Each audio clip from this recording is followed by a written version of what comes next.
埋你最後一條 brain teaser。最近內地有一間企業招聘產品經理，當中有一條題目難倒唔少應徵者。一杯牛奶倒入大海，要怎樣拿回來？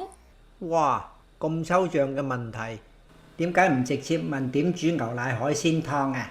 哈哈，呢個就係見工面試嘅創意題，同 guesstimate question 一樣，考嘅唔係標準答案，而係你嘅思考方式。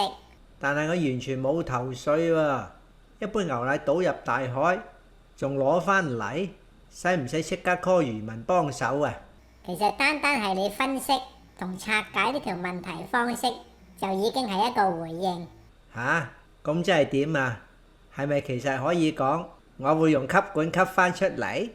哈哈，未至於咁啦。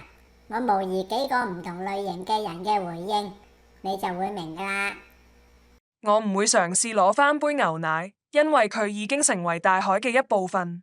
呢個問題提醒我哋要學會接受失去並向前看。哇，咁都得？咁即係牛奶倒咗就算數？係咪仲要配埋背景音樂？Let it go, let it go。